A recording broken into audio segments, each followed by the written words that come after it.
नमस्कार साथीहरु, स्वागत छ तपाईलाई अंकित टेक्निकलमा, जहाँ तपाईले पाउनुहुन्छ टेक्निकल नलेज नेपाली भाषामा। साथीहरु, तपाईहरु इन्स्टाग्राम युज गर्नुहुन्छ र आफ्नो एकाउन्टलाई कसरी प्रोफेसनल बनाउने भन्ने भिडियोको खोजीमा हुनुहुन्छ भने आजको यो भिडियो हेरिसकेपछि तपाईले आफ्नो मोबाइलबाट इन्स्टाग्राम एकाउन्टलाई प्रोफेसनल एकाउन्टमा कन्भर्ट गर्न सक्नुहुनेछ।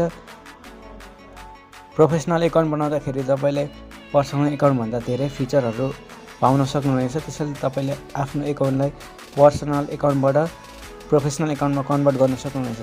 यसको लागि तपाईले इन्स्टाग्रामलाई ओपन गर्नु होला। ओपन गरिसकेपछि तपाईले त्यहाँ आफ्नो एकाउन्टलाई साइन इन गर्नु होला। साइन इन गरिसकेपछि तपाईले यहाँ साइडमा प्रोफाइल भन्ने अप्सन देख्नुहुन्छ, तपाईले त्यहाँ थिच्नु होला। साथीहरु, तपाईले मलाई अहिलेसम्म इन्स्टाग्राम एकाउन्टमा फलो गर्नु भएको छैन भने अंकित टेक्निकल भनेर सर्च गरे तपाईले फलो गर्न सक्नुहुनेछ। नभए यो भिडियोको डिस्क्रिप्सनमा तपाईले अंकित टेक्निकलको इन्स्टाग्राम एकाउन्टलाई गएर फलो गर्न सक्नुहुनेछ। त्यसपछि तपाईले यहाँ साइडमा 3 लाइन देख्नुहुन्छ, तपाईले त्यहाँ थिच्नु होला र सेटिङ भन्ने अप्सन छ, तपाईले त्यहाँ सेटिङमा थिच्नु होला।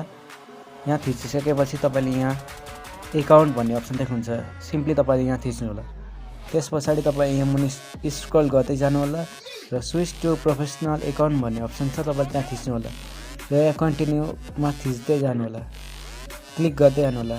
र तपाईले यहाँ कुन क्याटेगोरीमा चुज गर्न चाहनुहुन्छ चुज गर्नु। तपाई फोटोग्राफर हो भने फोटोग्राफरमा चुज गर्नु होला, तपाई गेमर हो भने गेमरमा चुज गर्नु र तपाईको रेस्टुरेन्टको एकाउन्ट हो भने तपाई रेस्टुरेन्टमा चुज गर्नु होला। र तपाईले यहाँ डिफरेन्ट टाइप्स अफ एकाउन्टहरु देख्नुहुन्छ, तपाईले यहाँ आफ्नो निड अनुसार तपाईले यहाँ चुज गर्नु होला।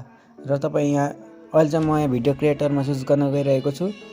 यहाँ डनमा थिचेर यहाँ तपाईले 30 सेकेन्डसम्म पर्खिनु पर्ने हुन्छ, पर्खिनु होला।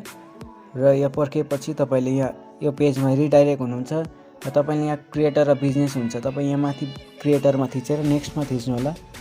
यति गरेपछि तपाईको यहाँ एकाउन्ट प्रोफेसनल एकाउन्टमा कन्भर्ट हुन्छ। यहाँ देख्न सक्नुहुन्छ get the most out of your creator content भन्ने अप्सन इनेबल भइसकेको छ र तपाईले यहाँ आफ्नो एकाउन्टमा धेरै फिचरहरु अनलक गर्न सक्नुहुनेछ। आई होप कि आजको भिडियोले तपाईलाई हेल्प गरेको छ। भिडियो मन परेको छ भने लाइक गरिदिनु होला, च्यानलमा नयाँ हुन्छ भने सब्स्क्राइब गरिदिनु होला। हामी फेरि भेटौँ अर्को भिडियोमा। तबसम्मको लागि म बिदा चाहन्छु। जय नेपाल।